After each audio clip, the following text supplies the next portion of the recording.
हर हर महादेव। एक बार भोलेनाथ और माता पार्वती जी मृत्युलोक में भ्रमण करने पधारे। दोनों विदर्भ देश में अमरावती नाम की सुंदर नगरी में जा पहुंचे। यह नगरी सभी प्रकार के सुखों से भरपूर थी। वहां बहुत सुंदर सुंदर शिव जी के मंदिर भी थे।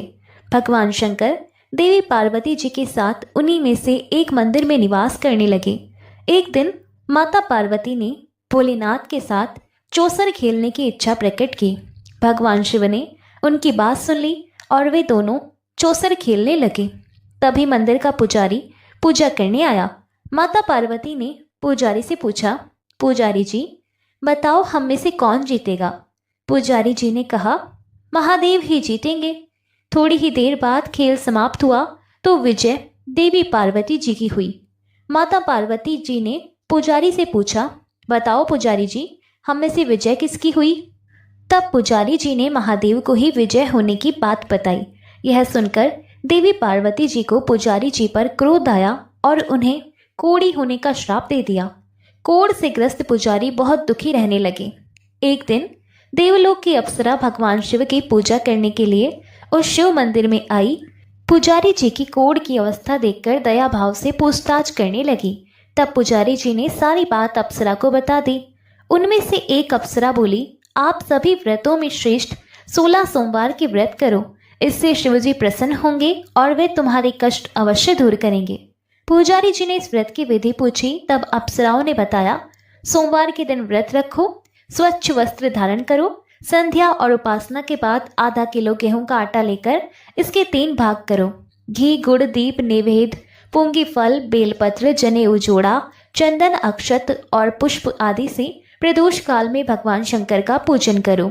3 भागों में से 1 भाग शिव जी को अर्पण करो, बाकी 2 को शिव जी के प्रसाद के रूप में उपस्थित जन को बांट दो। खुद भी प्रसाद ग्रहण करो। इस तरह 16 सोमवार व्रत करो। 17वें सोमवार को पाव भर की पवित्र आटे की बाटी बनाओ, उसमें घी और गुड़ मिलाकर चूरमा बनाओ। शिव जी को भोग लगाकर उपस्थित भक्तों में बांट दो। इसके बाद परिवार सहित प्रसाद ग्रहण करो तो इससे सभी मनोरथ पूर्ण हो जाते हैं। ऐसी बात बताकर अप्सराएं चली गई।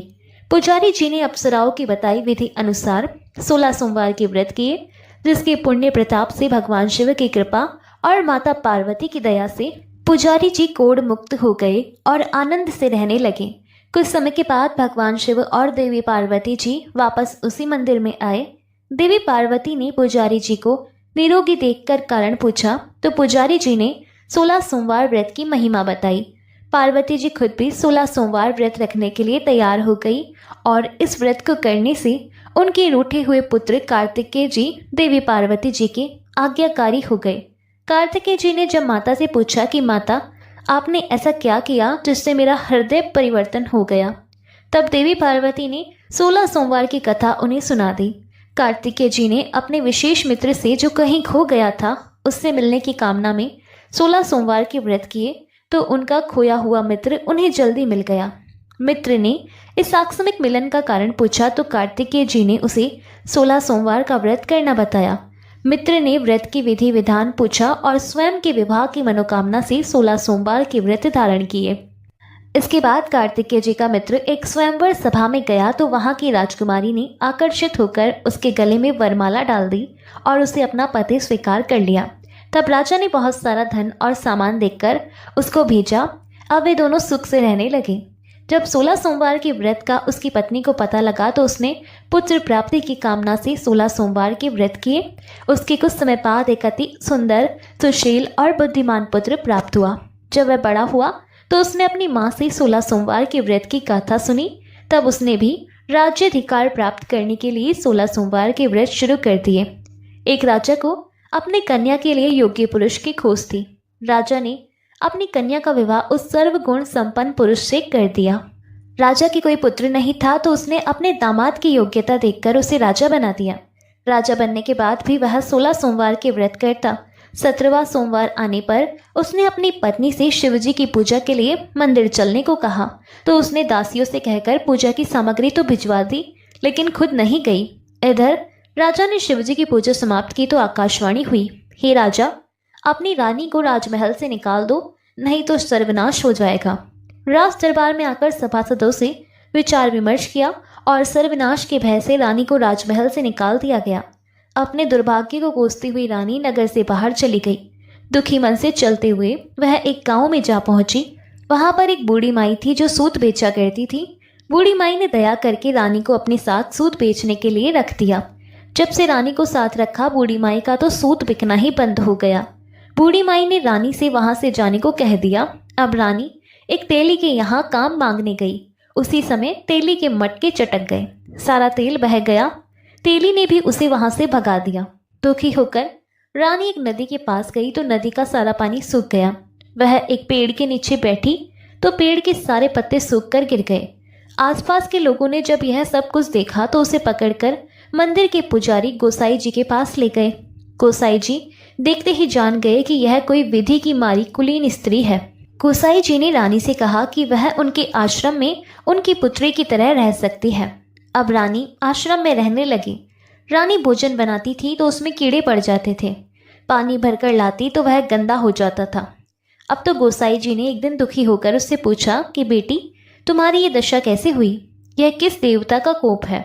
तब रानी ने शिवजी की पूजा में ना जाने वाली बात बताई।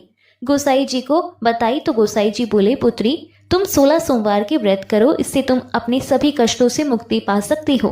गोसाई जी की बात मानकर रानी ने 16 सोमवार के व्रत किए। 17वें सोमवार के दिन विधि विधान से शिवजी की पूजा भी की। पूजन के प्रभाव से राजा को इधर महल में रानी की याद सताने लगी और रानी को ढूंढने के लिए उसने चारों दिशाओं में अपने दूत भेज दिए। रानी की खोज में घूमते घूमते दूत गोसाई जी के आश्रम में भी पहुंच गए। राजा को खबर लगी तो राजा रानी को ले जाने आश्रम पहुंच गया। गोसाई जी से बोला, यह मेरी पत्नी है। शिवजी के क्रोध के कारण मैंने इसे महल से निकाल दिया था। अब जब शिवजी का प्रकोप शांत हो चुका है तो इसे मेरे साथ जाने की आज्ञा दीजिए। गोसाई जी ने रानी को राजा के साथ जाने की आज्ञा दे दी। रानी बहुत प्रसन्न हुई। राजा और रानी के आने की खुशी में नगरवासियों ने खूब सजावट की, मंगल गीत गाए, पंडितों ने मंत्र आदि गाकर स्वागत किया। इस तरह धूमधाम से रानी का महल में प्रवेश हुआ। राजा ने ब्राह्मणों को दान आदि दिए, याचकों को धन धान्य दिया, जगह जगह भूखे लोगों को भोजन खिलाने के लिए भंडारे खुलवाए। राजा रानी 16 सोमवार के व्रत करते हुए शिवजी का विधि विधान से पूजन करते हुए सुखपूर्वक लंबे समय तक जीवन बिताने के बाद शिवलोक को पधार गए। इस प्रकार जो भी मनुष्य मन, वचन और कर्म से भक्तिभाव से 16 सोमवार के व्रत और पूजन विधि विधान से करता है, कथा का श्रवण करता है, वह सभी सुखों को प्राप्त करके अंत में शिवलोक को गमन करता है और ये व्रत सभी मनोरथ पूर्ण करने वाला है।